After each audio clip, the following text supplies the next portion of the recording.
মা, 8টার আগেই সব নাস্তা রেডি, আসুন মা।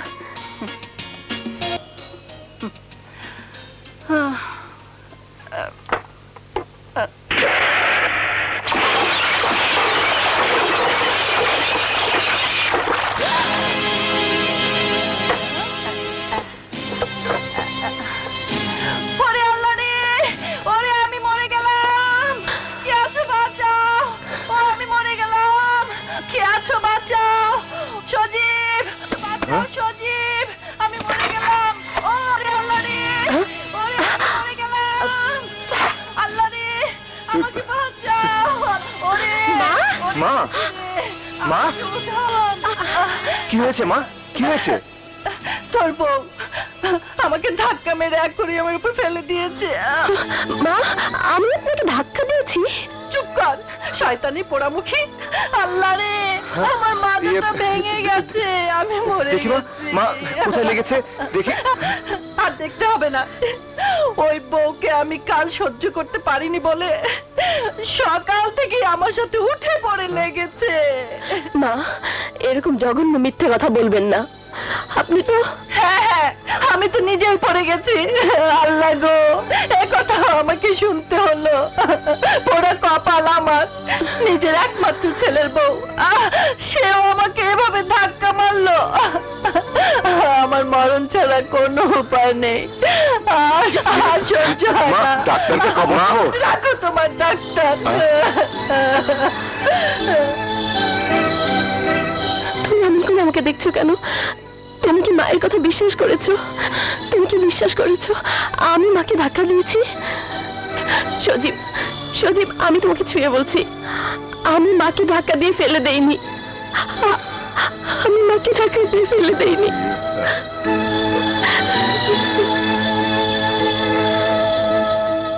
বাবা, এসব কি শুরু হলো? যুদ্ধ শুরু হলো। বলেছিলাম না, সাইরেন বেজে গেছে, যুদ্ধের সাইরেন, বউ শাশুড়ির যুদ্ধ।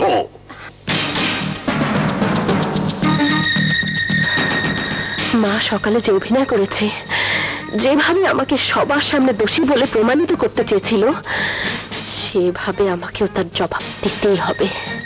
আব্দুল,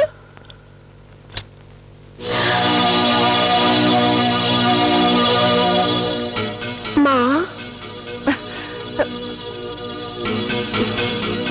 তুমি এতকাল আপনি আব্দুল মর্জিনার সেবা নিয়েছেন, এখন থেকে আমিও আপনার সেবা করব। তোমার মতো মেয়ের সেবা আমার কোনো দিনই দরকার হবে না। কিন্তু আমার দরকার হবে। সকালে আপনি যে অভিনয় করে সবার সামনে আমাকে দোষী সাব্যস্ত করতে চেয়েছিলেন, তার একটা জবাব আপনাকে দিতে হবে না? কি বলতে চাও তুমি? আমি তো আগেই বলেছি, কেউ যদি আমাকে ঢিল ছড়ে, যতক্ষণ না পর্যন্ত আমি তার উপর ঢিল ছুঁড়ে না দেই, ততক্ষণ পর্যন্ত আমি শান্তিতে ঘুমোতে পারি না। কি কি বলতে চাও তুমি? সিম্পল কথা, একদম সোজা। আপনি ড্রয়িং রুমে ইচ্ছে করে পড়ে গিয়ে আপনার ছেলের কাছে আমাকে দোষী বানাতে চেয়েছেন। হ্যাঁ, এভাবেই তোমাকে দোষী বানিয়ে ওর মন থেকে বিষিয়ে দেব, তারপর দূর দূর করে সজীবী তোমাকে বাড়ি থেকে তাড়িয়ে দিল্লি বহু দূরে মা। আপনার এই কল্পনা কল্পনায় থেকে যাবে, কোনোদিনও বাস্তবে সম্ভব হবে না। আপনি চলেন ডালে ডালে, আর আমি চলি পাতায় পাতায়। তাই নাকি? হ্যাঁ, এই দেখুন।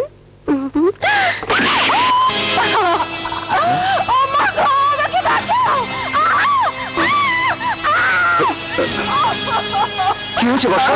কি হয়েছে মা? না না, কিছু না। মা আমাকে একটু ধাক্কা মেরে ফেলে দিয়েছে।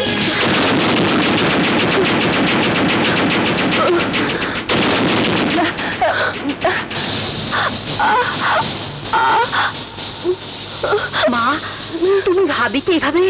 না, এ সব মিথ্যে কথা। হ্যাঁ, সব মিথ্যে কথা। কেন শুধু শুধু মাকে দোষারোপ করছো? ওনার ইচ্ছে হয়েছে আমাকে মেরেছে, আমি কিছু মনে করিনি বাবা। ওগো ওগো, চলো।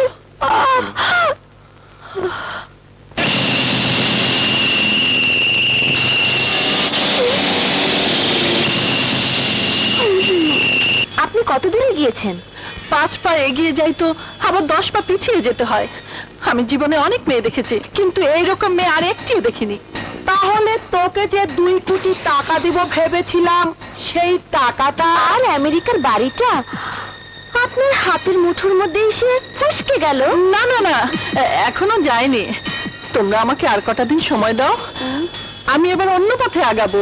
কি পথ? সোজা আঙ্গুলে ঘি উঠবে না, এবার আঙ্গুল বাঁকা করতে হবে। গুন্ডা ভাড়া করে ওকে শেষ করতে হবে। Beautiful idea. যদি এমনিতে পথের কাটা সরে না যায়, তাহলে কাটাকে শিকড় সহ উপড়ে ফেলতে হবে।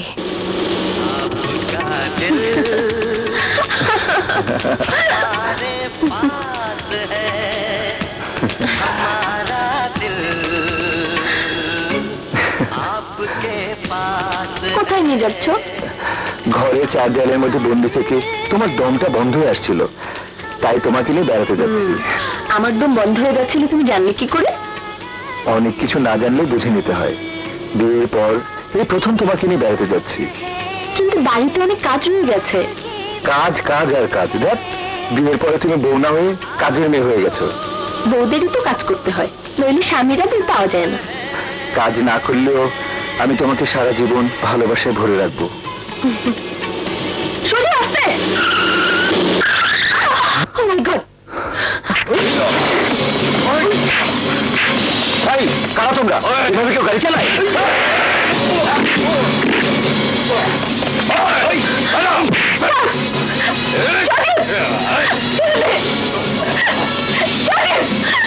ছাড় বলছি!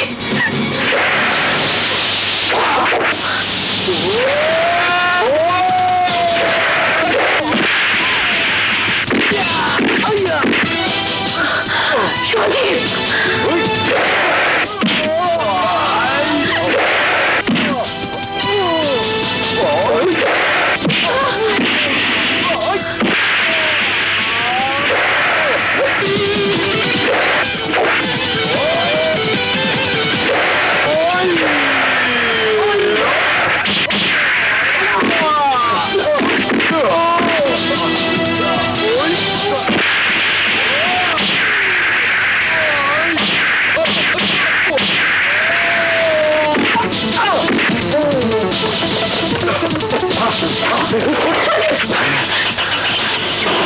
তুমি যেও না। ওরা কারা? কেন তোমাকে মারতে চেয়েছিল? আমি জানি না, তবে আমি বুঝতে পারছি তোমার পথ থেকে আমাকে সরিয়ে দেওয়ার চেষ্টা করছে কেউ। কে?